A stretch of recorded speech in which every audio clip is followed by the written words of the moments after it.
on openness versus secrecy to explore questions related to those two concepts. I was very lucky that I was able to convince a great panel of speakers and scholars who will share their insights and experiences on this topic.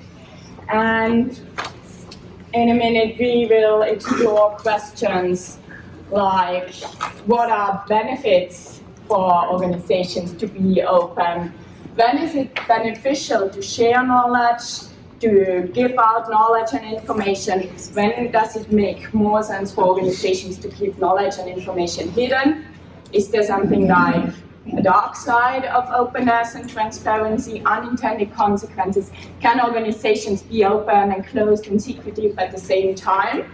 And what does this mean for organizations? But before I hand over to the panelists, let me just very, very briefly introduce you into the topic. Secrecy and opacity really have been hallmarks of strategy work for a very long time, for many years, and secrecy has even been used as a strategic tool in order to have a competitive advantage over competitors. But we all know that things have been changing dramatically over the last years. So especially through the support and help of digital technologies, organizations are now able to share information and also gather and collect information and knowledge at very low costs and with very low efforts. So in our work, we have defined openness in a sense to have two dimensions, that you can either collect information and knowledge, ideas and insights from a large variety of actors within organizations, but also from outside organizations. And of course, organizations can also share information related to their strategy, to strategic directions, to new product businesses they are active in at a much larger scale within organizations, but also outside. And they can also share information within their organization about salaries, but can even open up entire communication systems to everybody in their organization and make it completely transparent. There are various tools for this: blogs, wikis, communities, contests, very much based in the digital world, but of course also some analog practices still are used to open up. From the beginning, it has become quite clear that this decision, openness versus closure, openness versus secrecy, it's not necessarily a yes or no decision. So it's not about deciding to be either closed, either open, but it's rather both dimensions are a continuum where organizations can move between those different aspects and choose a specific degree or level of openness. And most recently, it has even been discussed that it's not so much about finding an appropriate level, but you always need some kind of openness and closure at the same time. So some kind of being open and being secretive in the same instance, and finding a balance in doing so. I hope we can generate more insights and have some discussions on those aspects. As I've said, the panel really draws on the collaborative insights from these guys. Richard will start out with talking about beneficial consequences. When does it really make sense? What are the benefits of sharing information widely? While Julian will go on and say there might also be unintended consequences, something like a dark side of transparency and openness, even some resistance to openness and transparency. Giada will go on and talk about openness versus secrecy as strategic tools. And also Christian will refer to organizations which have found the need to be open and secretive at the same time and how they handle it. So each speaker has around 5 to 6 minutes to share his thought. We can then go on immediately with some questions to this individual speaker, but in the end also have time for a collective discussion and referring to the different topics. And with this, I'll hand over to Richard. If it works. It's not forbidden. Thank you very much. Thank you. Thank you, Julia, very much for introducing things. And I'm glad particularly you started with Chandler, the 1960s.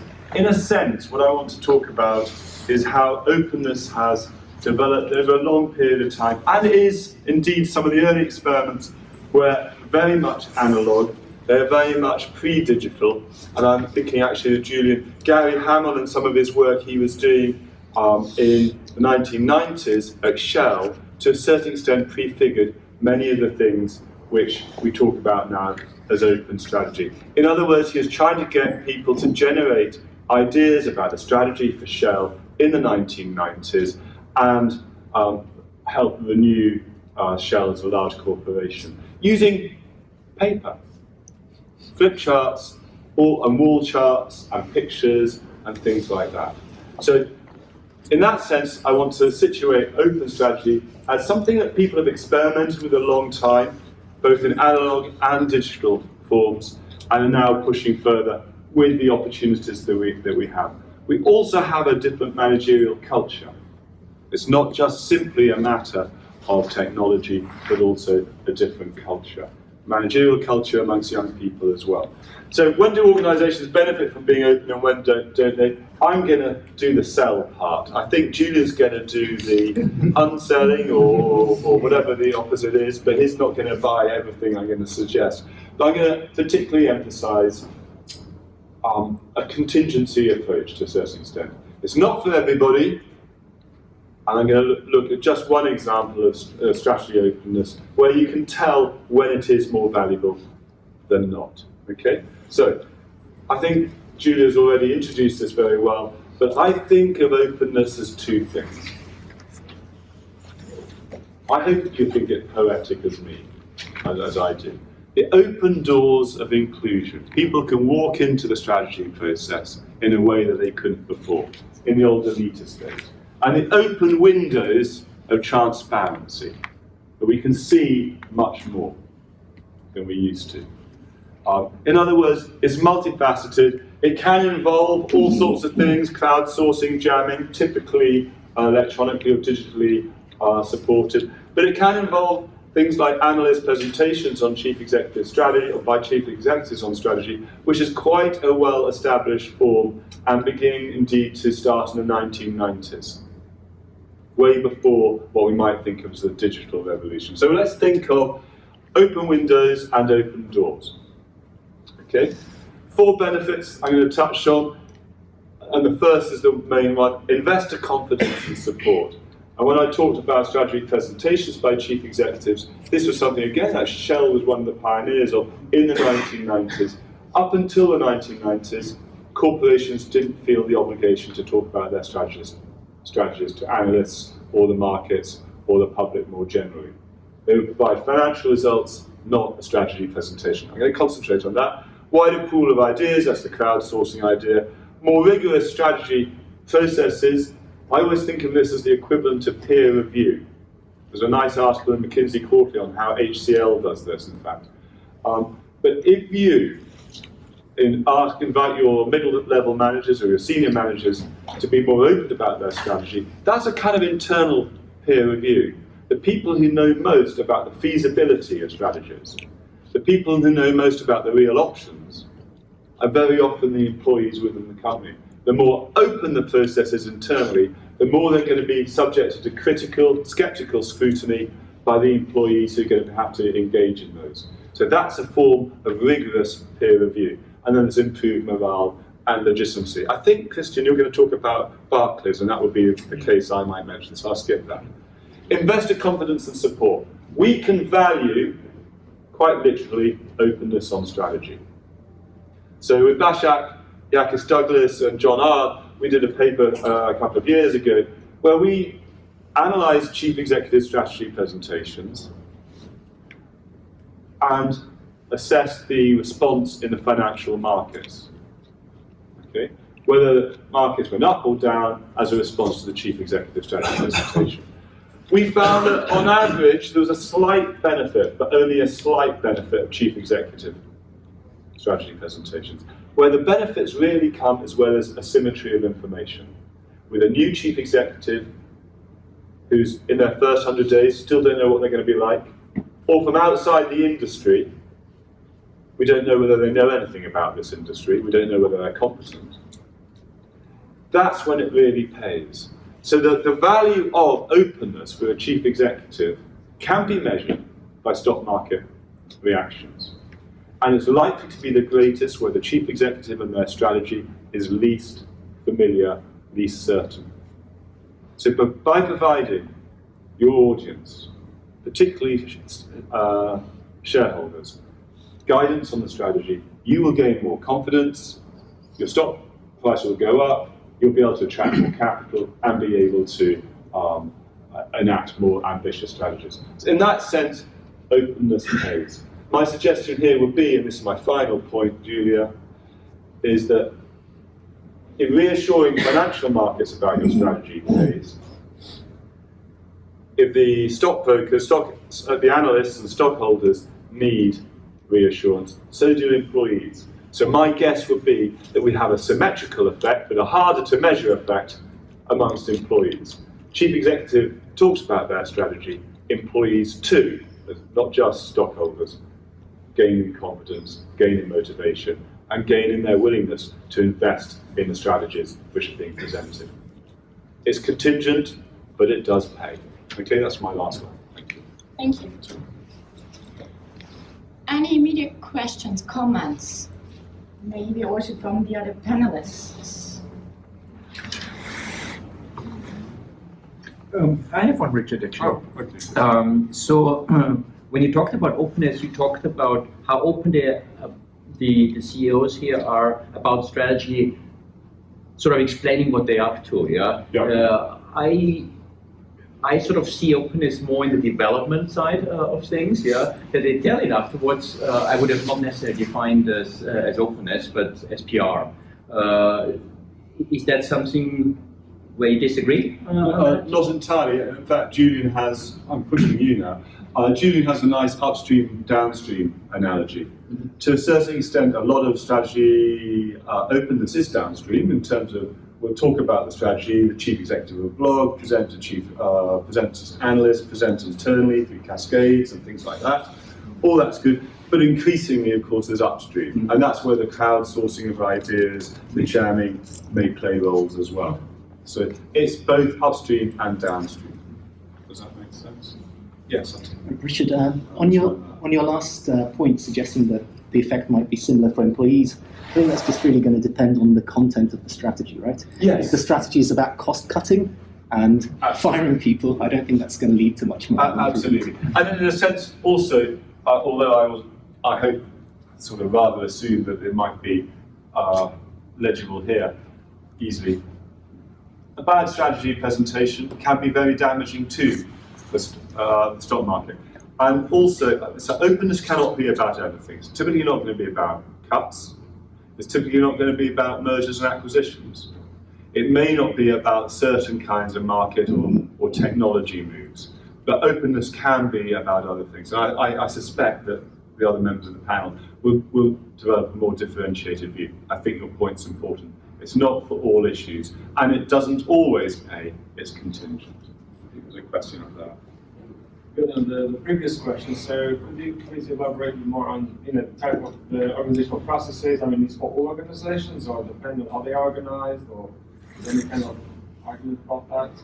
Or transparency just good, well, depending on the type of strategy, but just good in general. Do you have any insights? Well, I'm talking about transparency and inclusion. Okay. So inclusion has always been possible. So one of the little case studies I did in this book I published earlier this year was an openness initiative in the 1950s, where they tried to get everybody in a medium-sized corporation, about several hundred people, involved in that. It collapsed because they didn't have the technology.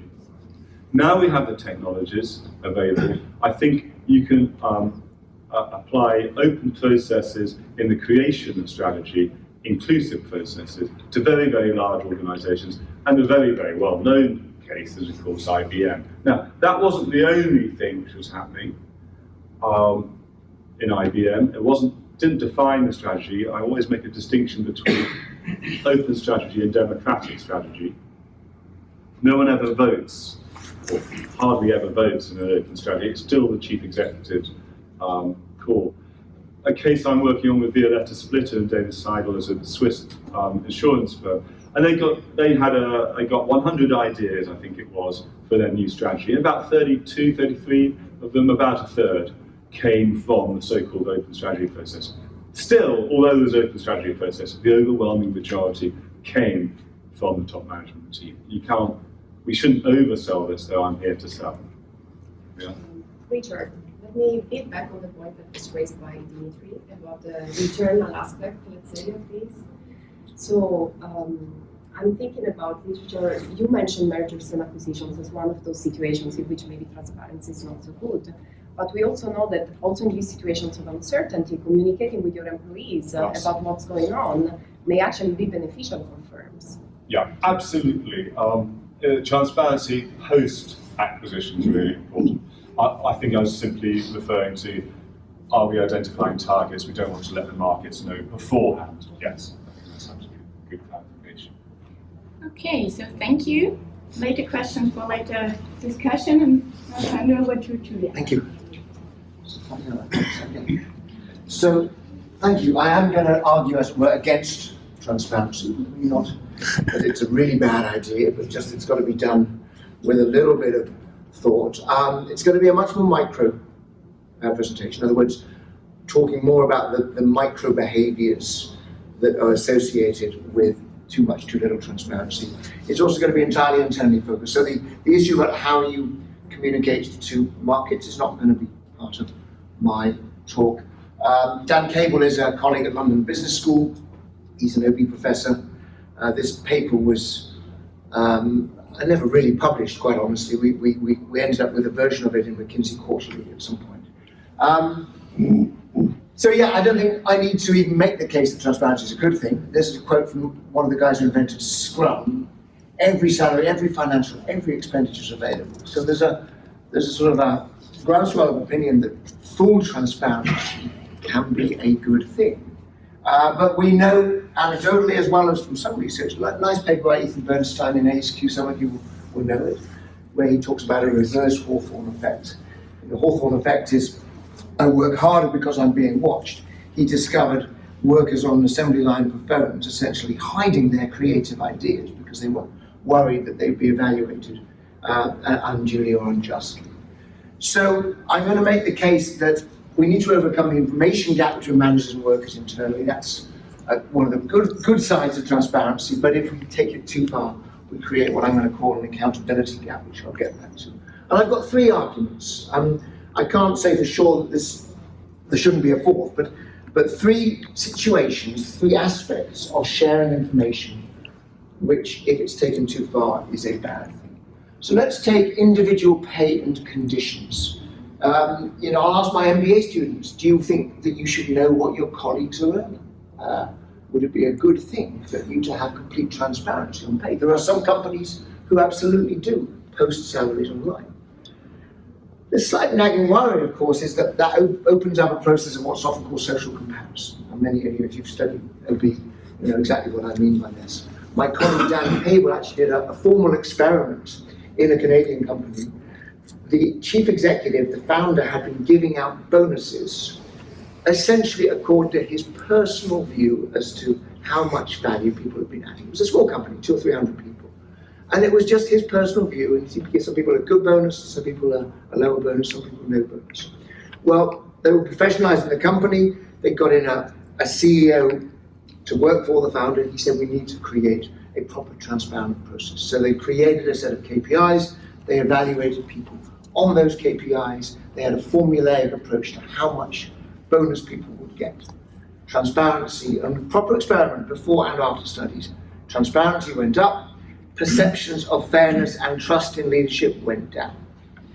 People were pissed off, excuse my language, that in many cases the wrong people had been getting bonuses because they'd done a good job of evaluating outputs against KPIs, but of course they'd done no job at all about measuring inputs. So some people say, hang on, this guy got that bonus, yes, he had to deliver, but he had a much easier sales target or whatever. So that was just one example of paying conditions, how much people are paid, how much people are getting in bonuses backfiring. And I think there's plenty of other examples, I won't go into them now, of studies which show that when information about pay is made public, actually the effect is to, first of all, increase the amount of pay that's given because people are gaming the system and more conscious of what's going on, and it's actually creating these negative feelings of social comparison, upsetting the people who are the wrong side of the curve, without making the people on the right side of the curve feel any better. We can talk about solutions. I'm not going to talk about the solutions in the short time I've got, but clearly we need to find the right mechanism to give people a voice in how this information is conveyed. So that was the first point about paying conditions. Second point about information on how the company's doing in general, and this relates much more closely to Richard's point. So there's a concept that's been around for many years. It's called open book management. I think Jack Stack invented the concept, or at least the phrase. And this is the idea that all workers should have information about how the company's doing. You know, right down to the level of individual line items on a P&L. Seems like a good idea, right? Because if I understand what's going on, then I can make more educated decisions about what I do about it. And I don't think anyone would disagree with that principle, but it turns out when you actually see companies doing this, what ends up happening is there's vast amounts of disinterest on the part of many people because they simply can't be bothered, in many cases, to actually understand what's going on. So there's been this wave over the last 5 or 10 years of organizational innovations, often called holacracy. You might have come across this notion of holacracy. And holacracy is an organizing model where you give full responsibility to individual teams or circles, as they call it. And the circles have to make all judgments about what they're doing. And holacracy became trendy and popular. Zappos, subsidiary of Amazon, started using it. It's kind of falling out of favor already. And the reason is because it's an incredibly burdensome way of working.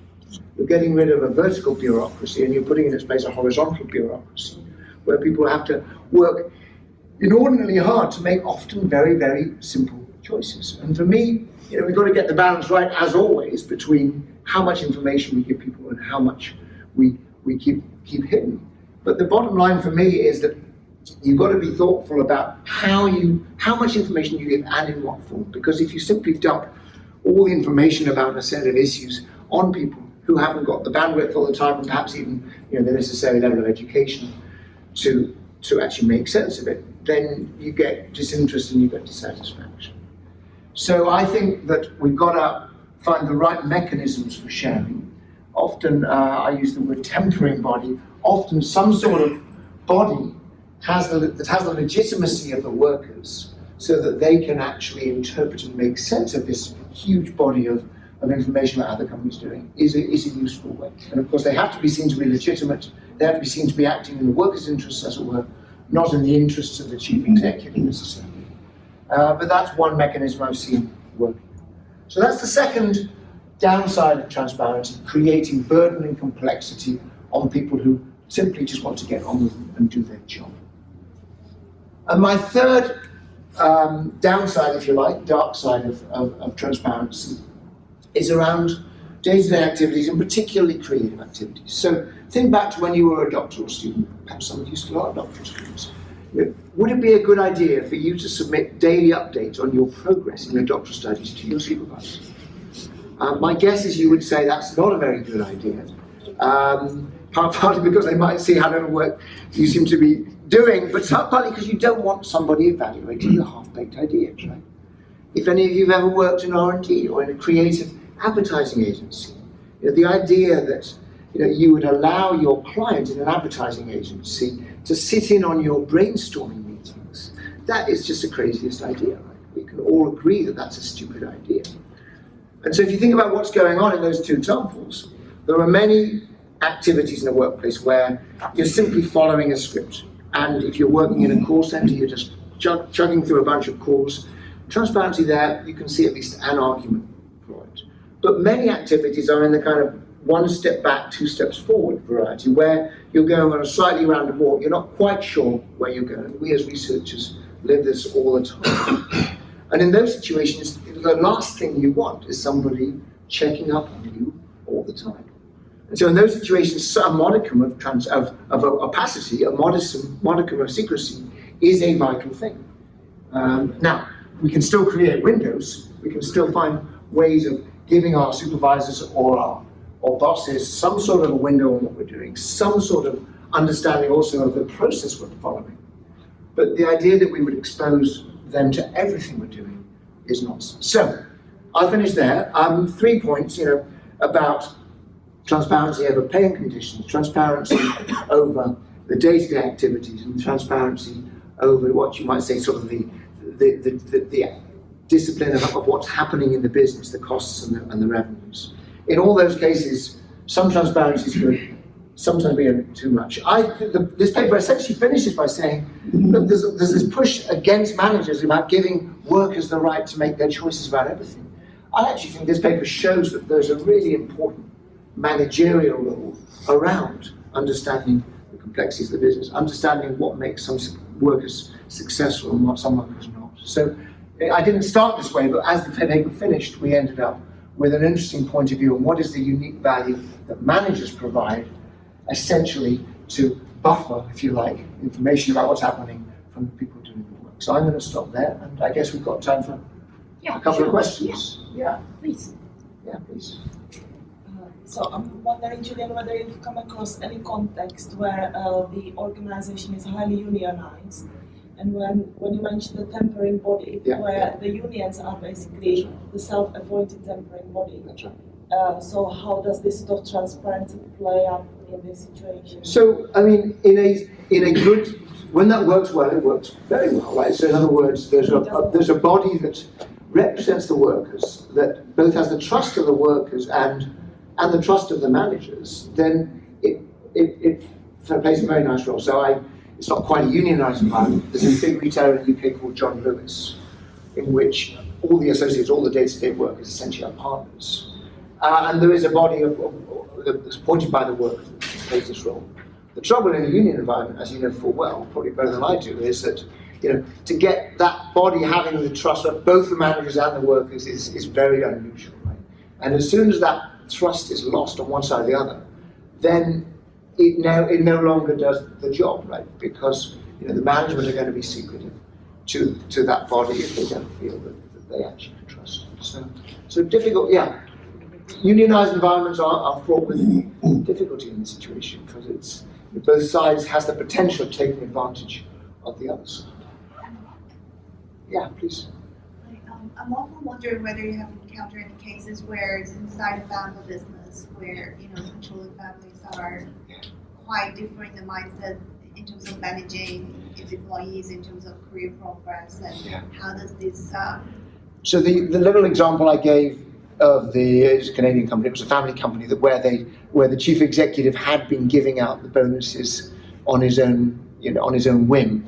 I mean, that was a family situation. I mean, the trouble with family situations, right, is that governance is often a little bit suspect, right? I mean, not always, but in many cases the governance is not clear because the family, owns things, and often there's family members dotted throughout it. So, I don't have a smart answer other than to say it complicates things enormously, right? Because a lot of the family members will do what they want to, without regard to what you might call proper governance, and that can work very well, but it can also spectacularly backfire. There was a question there.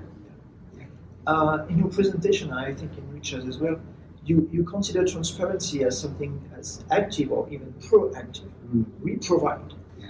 If we consider transparency as the possibility to get access to information, it can be much more reactive. Okay, we may give you the information if you ask. Does this change what you? Yeah, that's a good question.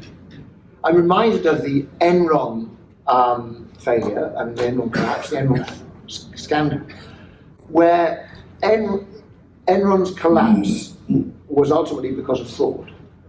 Did Enron hide information about its practices? No, it did the exact opposite. It actually provided too much information.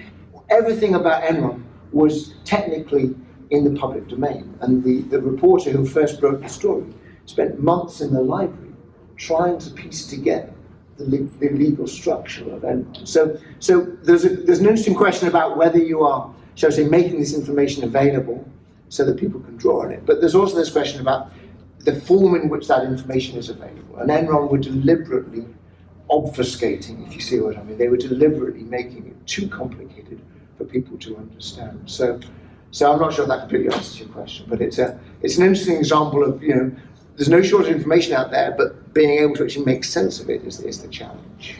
Are we out of time, Julian? We have one last question here, and then we go on. You've related transparency really to the amount of information that was released. And to me, it's more a function of trust. And on your previous slide, you mentioned that in one of the statements. It's very much like in research. I mean, do we really trust that the kind of results that are published are, composed in a way that we can trust that they're true? Or do we really want to go through all the raw data in order to trace what the authors have done? It's like specifically the same within companies. I mean, are employees in a situation where they can trace everything that has happened just based on the raw information that might be available? So it's a very good question, and you just caused me to reflect. I was at a conference last week with Edgar Schein. You remember Ed Schein? So if you've never heard of him, you should have. He's 92 years old. He's still, he's basically the father of organizational development, in case you haven't come across him. And he's still publishing, he's still writing. And he says he hates the word transparency. Because for him, transparency almost assumes a level of distrust. Transparency basically says, you will share everything with me because I don't trust you. And for him, actually, a much more successful way, or a thoughtful way of doing it is to essentially ask for some level of openness, but to actually marry with that a trust for individuals, that they will make their own judgments about when you disclose information because you trust them. I think it gets to your same point, right? Transparency is almost a way of saying, we need to see everything because we're not quite sure that we trust your motives. I'm going to stop there. Hand over to Giada. Thank you. Okay, so I guess it's becoming clearer and clearer that we can think about transparency and secrecy in very different ways. My personal take on this particular topic is going to be more based on the individual choice of each single employee within a firm or each single organization, whether or not they are actually willing to share information with others or rather keep the information for themselves. So it's going to be even more micro than the presentation that Julian just gave, because I'm just going to go at the individual level. I'm going to think about a behavioral take, let's say, if you want, on this particular issue. So I'm going to give you just few intuitions that come from some of the work that I've been conducting over the years. And I think it's like, this is very central to what I do, this idea of whether or not firms and individuals want to share information with others. So actively engage in transparency rather than keep the information for themselves. So when I was a PhD student, my dissertation was actually looking at this behavior among chefs. And so I was interested in understanding whether organizations, small organizations, restaurants, were actually waiting to share information related to their main sources of competitive advantage, recipes, among each other. And so in particular, I was focusing on, and in the paper I emphasize, institutional mechanisms that make transparency, in this case, possible. And the idea here is that basically the existence of a system of norms, rules of behavior that you should follow in order to be considered a chef with a capital C, was what was permitting firms to embrace transparency and actually not be secretive about the main sources of their competitive advantage. And in other papers, I look at the role of monitoring, sanctioning, but the idea more or less is you engage in this behavior because there are mechanisms out there that enable you to do it safely. And so this can create an incentive for firms to do so. More recently, I've started to look at these different mechanisms that may push individuals or organizations to additionally share.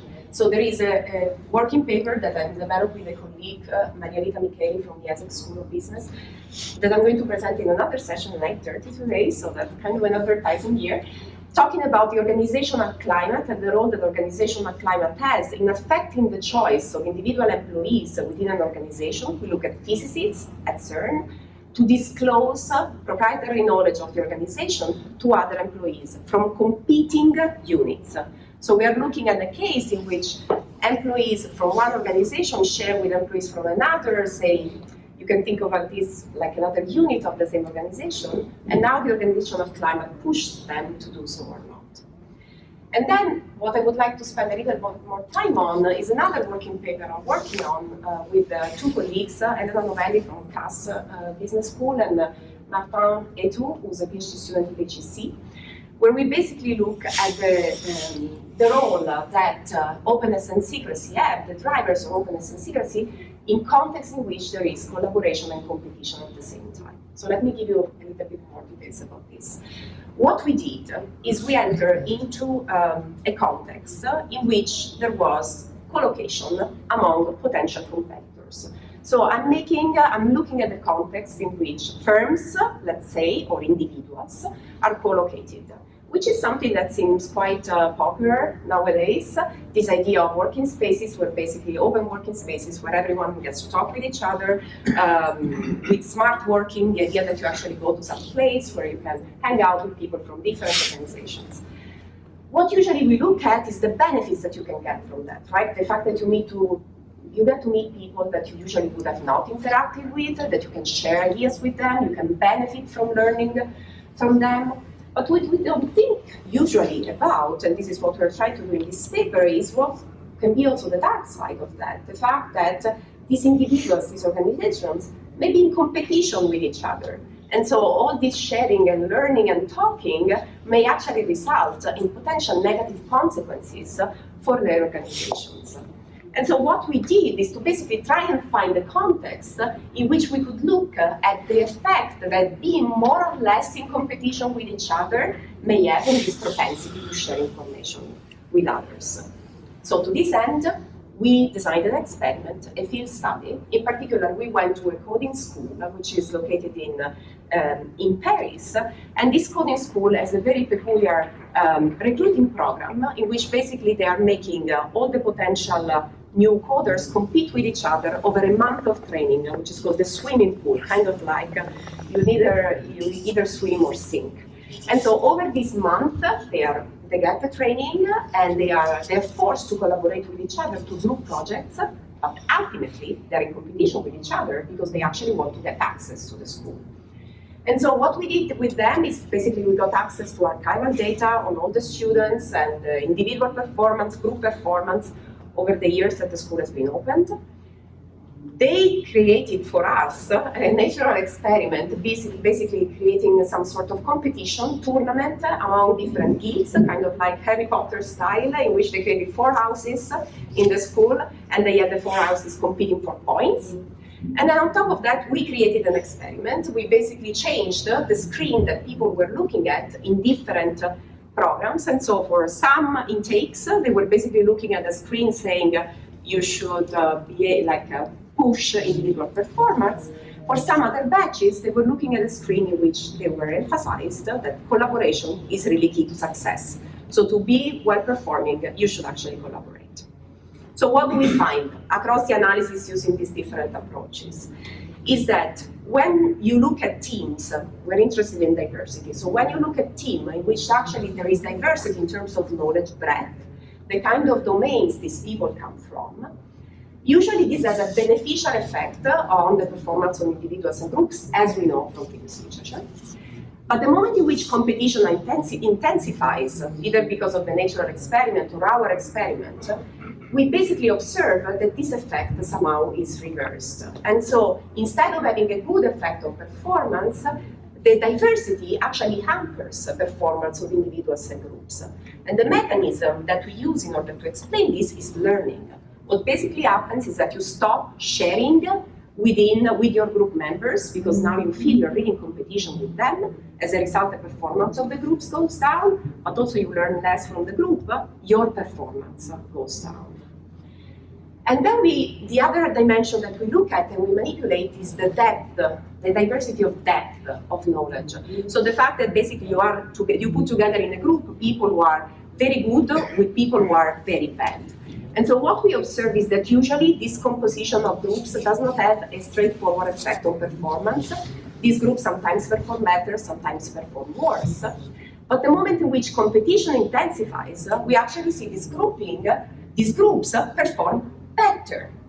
And so this was kind of surprising, so we started to try and understand why this was going on, and what we found out is that basically, again, there are sharing dynamics in the groups among the good performers and the bad performers that somehow change. When you are put together in a group with people that you don't feel like are your competitors, say you're very good and you're in a group with someone that you think is actually very bad at doing what he does, you don't feel competition, despite competition is intensifying. And so ultimately, the bad performer has an incentive to come to you and ask for more information because he feels the competition in general and he wants to perform better. And you as a good performer are willing to give away this information because you feel there's not really competition in the group. The result is that the bad performers actually improve their performance a lot, and the good performers are not really learning because what they're doing is just sharing with the bad performers. So ultimately we see that their performance goes down. But overall, there is a positive effect on the general performance of groups and individuals.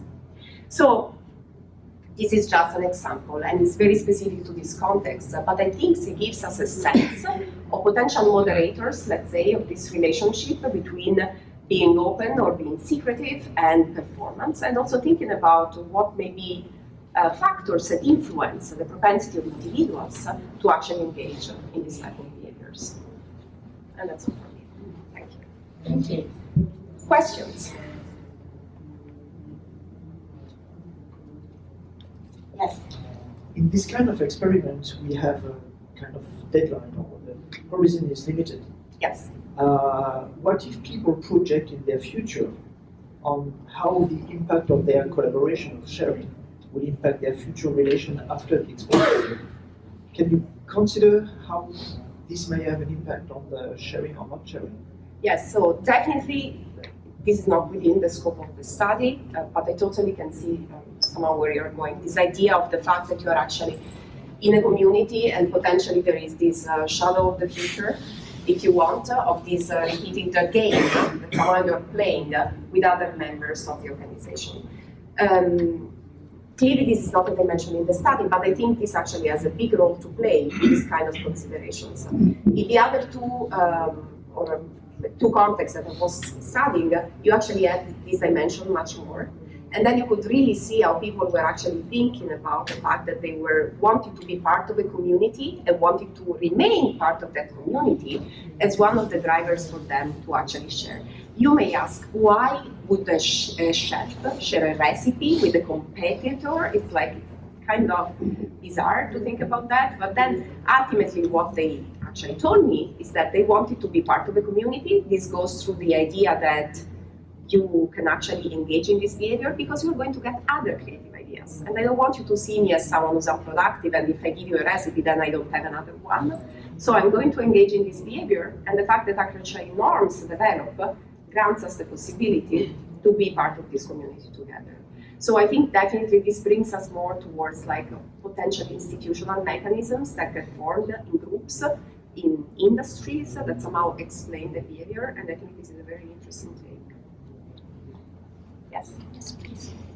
Yes. Okay, so really interesting study on the coding. So it seems to me that if the issue is allocating credit for work in groups, isn't this a context in which that should actually be relatively easy to do, in terms of seeing potentially who's added which lines of code to a group project? So I'm surprised that they haven't done something like that, and wouldn't that resolve some of the tensions that you're talking about?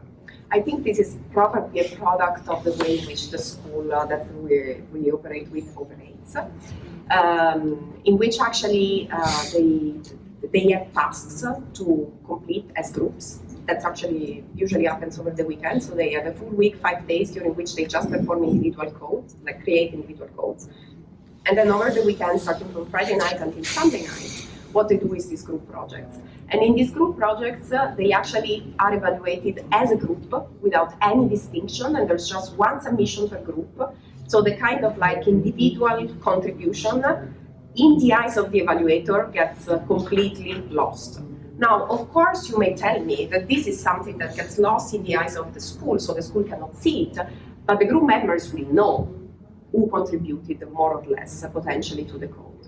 And so this is probably, I think, gets us to this idea of like the good performers and the bad performers and these dynamics that get created. What we also can look at, because we have the data, is somehow how popular are some students among in the batch, meaning that towards the end of the school, what they do is like a popularity poll in which they ask you, who are the 3 people that you think should be selected for the program? And there, the problem is that we don't know whether the drivers of this particular choice are actually related to ability or related to popularity because of you're a very nice guy and I want to hang out with you. So that we cannot distinguish, but somehow it can get us close to this idea. Have you also looked at it from a longitudinal perspective? So do people learn that sharing information might make them better or worse? I think that somehow brings us back also to the point that Lionel was making, right, about this time dimension. So the only way in which we can look at time is to compare the 4 weeks in which they are basically during the training. And what we observe is that actually over the 4 weeks, the competition intensifies because you're getting close to the point where you actually get selected or not. So that's another way in which we look at competition and we find consistent results with what we had with the natural experiment and the actual experiment itself. So randomized experiment. So I think it's like, actually in this particular case, given the short time horizon, the deadline that you have in the end, time creates incentives to actually be more competitive with each other. Could be, sorry, just jump on 1 second. Could be very interesting then to have interviews with them when they enter 42 in order to see if their prior collaboration or not collaboration. Yes, so we ran a survey, very descriptive, with one of the batches just to get a sense of who are these people and what are their expectations. And what actually happens is that this school puts together people who are very young and have no idea what they want to do in life in general, more or less that's a profile. They've never coded before, most of them have not. That's actually one of the criteria that the school uses to select people in, because they believe that if you have experience already, you probably learned it wrong and it takes more time to unlearn it than to just teach it from scratch. And so these are actually people who have not much experience of that, very young, like 18, 19 years old. So you may think of them as people without experience of working in group. So they come to us really like a blank page, and then we observe what happens. Yes? Can I possibly ask in terms of the correctness of the information sharing? So you can be very open, but maybe the information you're sharing is not necessarily the correct information. So in coding, you might share with others a line of code that might actually confuse and lead to disastrous results to others.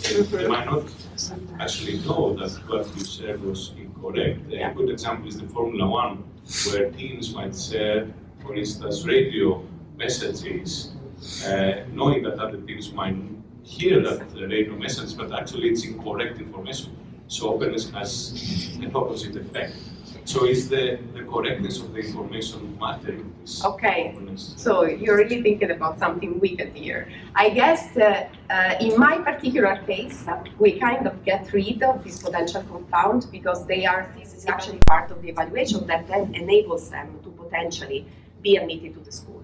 Now, what I cannot observe is what is happening within the group and whether the process that leads to the submission of a particular output can be somehow also compromised by you actually writing the right code and at the same time providing wrong information to competitors.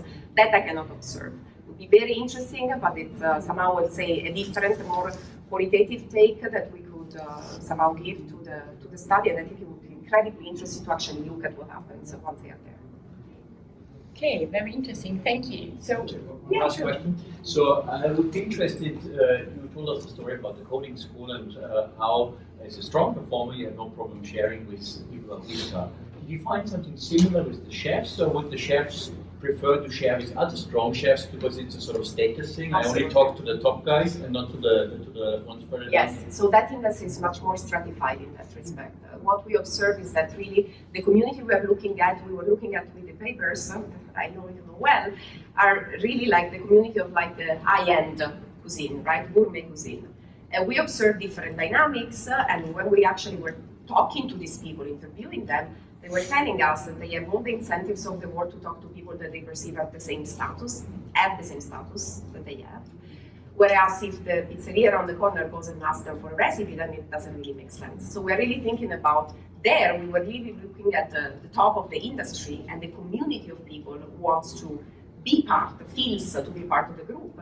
And somehow you are trading this information in return for other people to actually recognize your status. It's some sort of trade, if you want, in which you're actually gaining belongingness to the social group, also by sharing this information. Definitely so. Thank you. Thank you. So, last but not least, Christian. So as you can see from the font size of my title, I'm also on the sell side of openness. But other than Richard, I focus more on the upstream side, on the development side of strategy. Now this is not something that came absolutely natural to me. When Kurt and Julia, who work with me on this, first mentioned open strategy probably about 7 years ago or so, I felt this is another kind of funny thing that where young people think that they can take part in the big decisions that the big guys in the company make.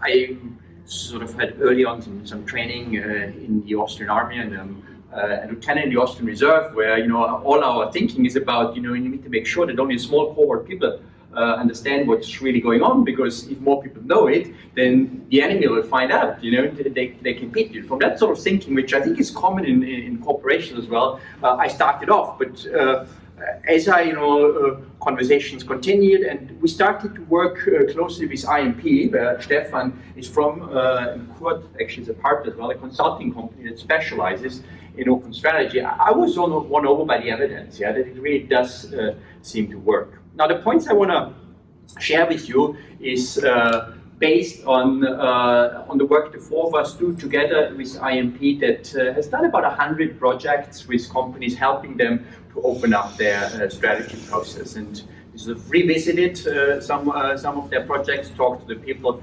involved, both on the consulting side and on the firm side. We look beyond also to other experiences that corporations had with openness and try to, at the moment, finalize a book around that. So it's not a classic paper project, but it's a book project where these ideas come from. There's 2 points that I want to share with you. The first point here is that the benefits of openness and versus secrecy depend also on the approach that you take in your strategy development. If you have a more traditional approach towards strategy development, where you have a small group of senior executives, maybe with the help of a elite consulting company, then probably it's much less beneficial to reduce your form of secrecy, because you're giving away too much in the development side. Very different maybe on the sell side of things. On the other hand, if you opt for an open strategy process, you will have to reduce your secrecy. If you don't share some of the insights, then it's very hard for anybody else to truly contribute to the development of a strategy. And that's more the case so if you are in situations where you expect some form of disruption in your industry. A nice example from IMP's experience is working with First Alpine, that's a large steel company, an Austrian one, where they developed in an exercise they call a nightmare competitor. They developed a nightmare competitor, very much as the name gives away, a non-existing organization that would threaten the very sort of way of how this company cooperates. And having this nightmare competitor, they started to think very much outside the box for their industry, to come up with the idea that they should maybe think of developing CO2-free steel. That's, in a setting heavily unionized, where this would mean reducing jobs, etc. It seemed like a crazy idea, but it did get them to actually experiment with that. They set up a pilot plant, which is the largest of its kind, with the corporation in Siemens. And, we fast forward to the current debate around climate change. It seems to have been a step that was pretty smart to take, and it's sort of still a pilot, because the steel industry doesn't change overnight, but it would have not come out without an open process where they involved a variety of people inside the organization, combined with outside experts, and with crazy ideas from the industry perspective. So my first point here, it's important that you think, how do you think about developing your strategy in the first place, and that will also determine to some extent how much secrecy or how much openness is appropriate. My second point is that there's different phases in the strategy development process, and depending on that phase, a different degree of openness and sharing is required. The first phase is when organizations think about new ideas. And in this phase, our general sort of takeaway from these cases that we investigated was that you can involve people both from inside and outside the organization, because you're not forced to share a lot of information at that point in time. You're kind of picking others' brain to get some ideas. The US Navy, for example, in their research center has engaged in an open exercise where they essentially set up some form of game. People could contribute ideas of what the future of Navy aircraft would look like, what they should consider. We got a vast variety of ideas from people whom they don't know who they are. Yeah? All they ask for is an email address, and they're now developing their own forward 30-year plan without sharing what exactly they're going to do. Yeah, that's something that is not part of the openness, but they were fully open in allowing everyone to participate in this idea generation phase. The second phase, the planning phase, is something where we felt a slightly lesser degree of openness works better, where you have a more selected group of people involved in that step, partly because people from outside who have no connection to the organization will find it difficult to understand what really works in this particular organization, partly because this is really now about developing ideas that you don't necessarily want outsiders to fully understand. So IMP, the consulting company, has a business planning type process where they bring together an equal group of insiders and outside experts. The outsiders all sign NDAs, so nothing is going to be shared with people beyond that particular group. And they used that, for example, in a project where they worked with Adidas Speed Factory. I'm sure many of you heard of the Speed Factory, where Adidas uses artificial intelligence and 3D printing to create prototypes of small series of new shoes that they can test in the market. But they wondered what they can do potentially beyond just producing shoes. Yeah, there are business models that they could develop that allow them to do things that go beyond that. And with that combination of insiders and outsiders, they developed really functioning business models that were kind of developed in a competitive situation, various groups that participated in the workshop presenting their ideas, and essentially the top management team deciding which ones they're going to move forward. So, limited level of opening up to the outside world in that second stage. In the third stage, in the execution side, what we found is that you do open widely inside the organization to make this work, but not necessarily outside the organization, unless, interesting, unless you have particular partners that you need to involve in the realization of the strategy. And one nice example for that is Barclays' attempt to get more mobile, to get sort of more into the modern ways of how retail banking works. So Barclays retail organization is about 30,000 people. In 2012, Ashok Vasvavi became the new head of the retail business, and it was clear at that stage that they probably have to engage somehow with fintech, with mobile banking. But if we have a large legacy organization of 30,000 people, it's still a question of how you can do that. How can you bring the organization along in that process? And they've sort of had a first stage where they had workshops as well, but the interesting part in particular is the second stage of their strategy development, where they had a strategy jam, which you can think of similar to a conference, but in an online space, where all 30,000 retail employees were taking part. Yeah, and what that enabled the organization to do is to have detailed discussions about the sort of broad stroke where they wanted to talk for everyone on their level. Yeah, they then sort of think about what does that mean for me. They had the debates, for example, that well, here in the mortgage part of the business, we have no idea what happens between the mortgage application and the end of it that we can share with our customers. On the other hand, there's Domino's Pizza, where they can tell you when they put the pizza in the oven, when they take it out, and when they're going to deliver it to you. We should be able to sort of speed that up and to become more transparent in our mortgage process as well, which was in line with the sort of broader goal of getting more transparent.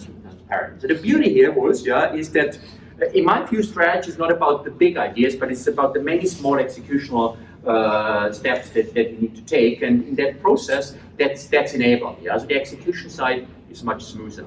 Barclays is arguably the UK bank, legacy bank, that made this transition into mobile the most successful one. They have 40% of their customers that are millennials, 70% regularly use mobile banking, and their return on equity has increased slightly from 15 to 17%, which in that setting is a pretty good performance.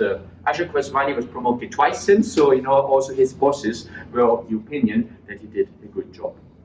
So make 2 points, Number one, how much you value secrecy or versus openness will depend on the strategy development process that you engage with. And my second point was that how much you open up will also depend on the step in the strategy process that you take. In the initial idea generation, you can open up widely because you don't need to share what you're going to do afterwards. And you can do that also in the outside world. In the second step, where you do the detailed planning, you probably have a more selective group that you will include if you want to open up.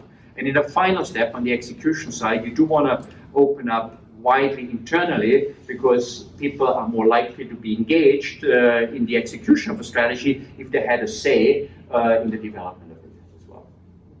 Thanks very much. Thank you.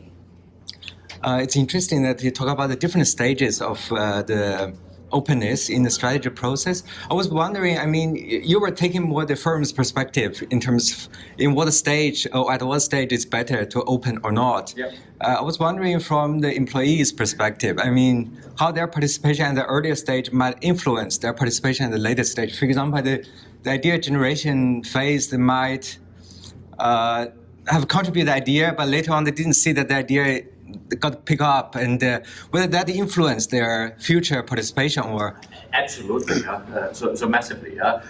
We have seen that if you as an organization want to make open strategy, the bread and butter of your organization, it's only going to work if you will show your employees that you engage with this. One of the elements we saw when organizations had blogs, for example, that it's really important that the senior leadership is regularly there, and contributes, because otherwise people think, well, why do I contribute in the first place? And make it clear sometimes, hey, we picked this idea because it came out from what we heard from you as employees. Obviously, not everything can be taken, but if nothing is taken, it's going to be a one-off initiative and not going to fly in the long run.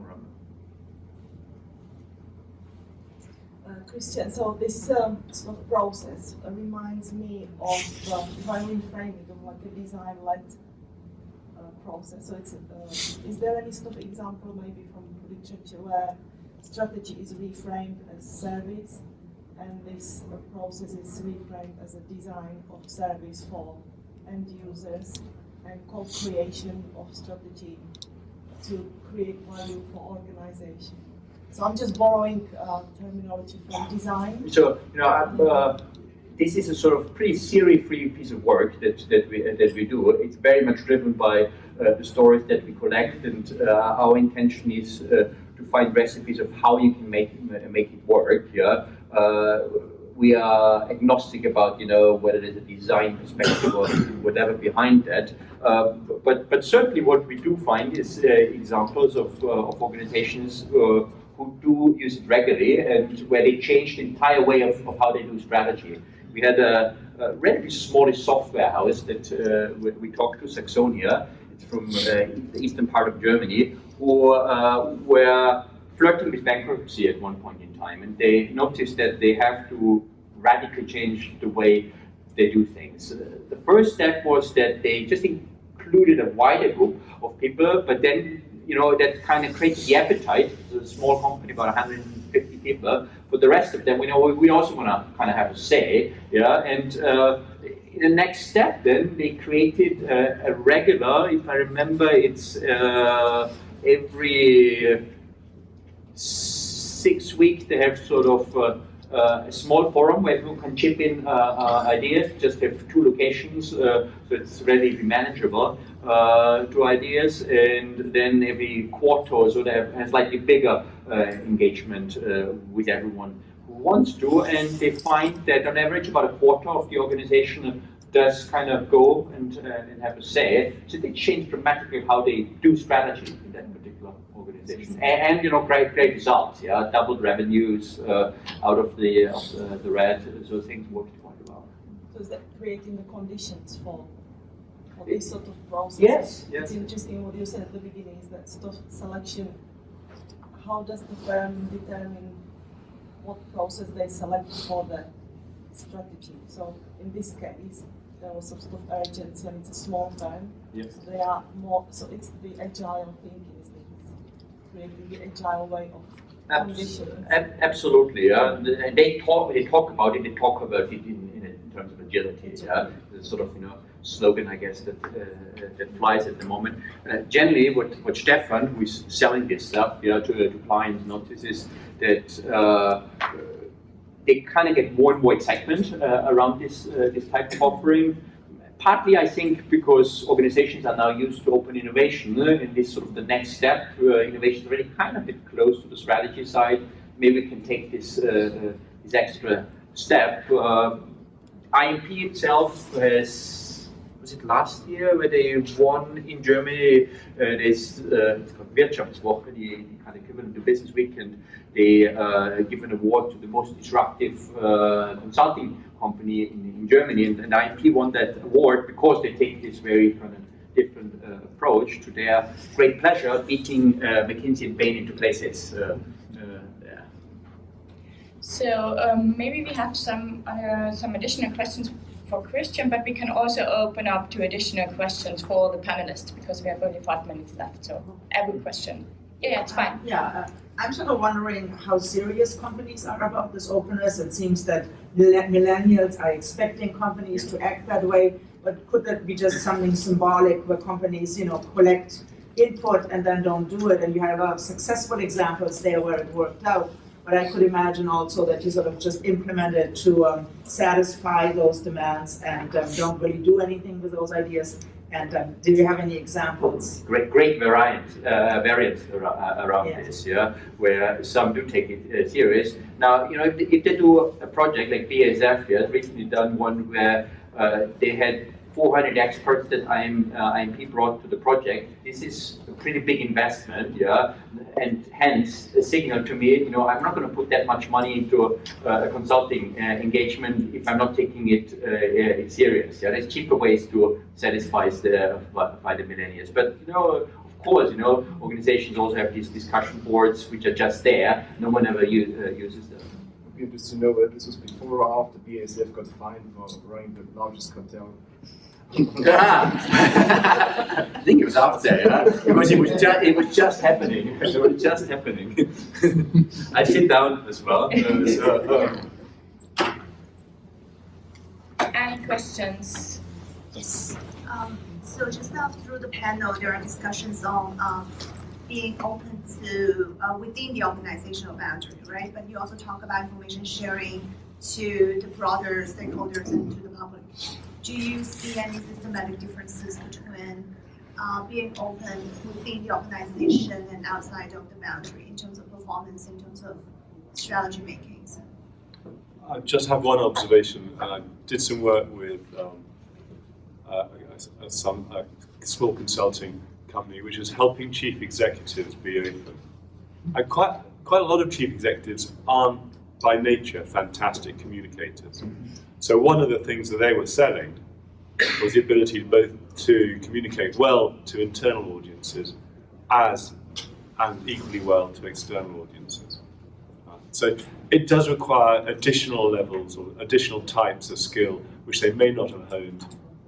Unlike Vaswani, who was a good communicator within his career within Barclays over time, not every chief executive has those skills. I'll just add one point. I do think openness is very important in today's age externally, because one of the things we have now is very, very large corporations, Google, Alphabet, Facebook, and so on and so forth, which have a lot of power. And there are not many ways of constraining them. And one of the things we can expect of them is through regulation and through public pressure to release more information about what they're doing with that power, and therefore to sanction them.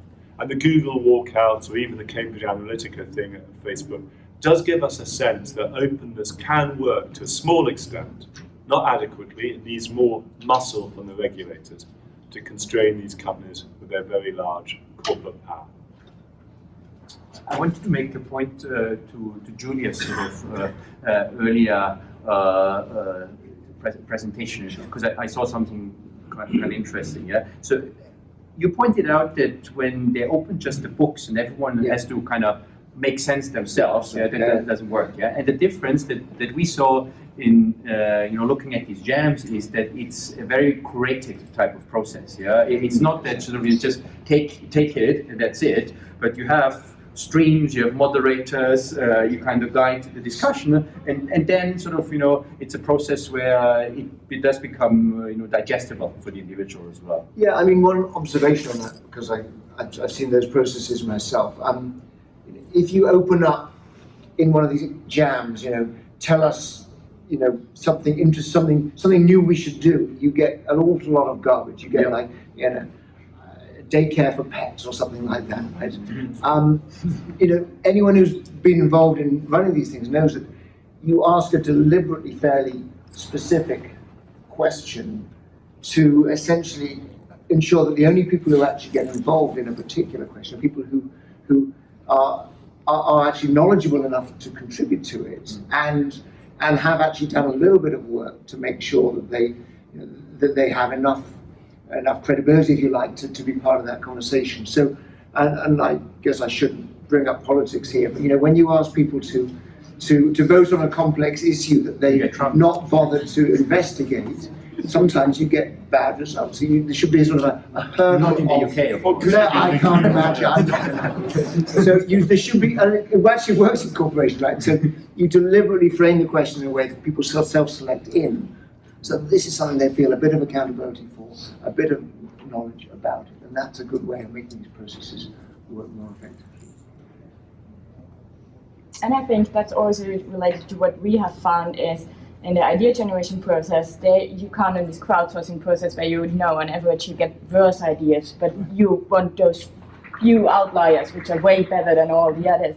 While in the next step you really purposefully select specific experts based on their background and experience, because you think they might, in combination, add something together. So it's a very different kind of openness. And just to add to that, it touches on what Lionel was raising. It changes over time. So Violetta's study, which I mentioned earlier, what she shows is that people learn to communicate much better. They learn to interact on strategy over time. She has a process where initially the chief executive is dismissing all the ideas because they weren't framed correctly. The participants learned how to frame to get the chief executive's attention. There was, I think, another comment over here. Was there one? Any question left? Yeah. Just have a quick comment for Christian again about the sort of development, the process of the developing strategy.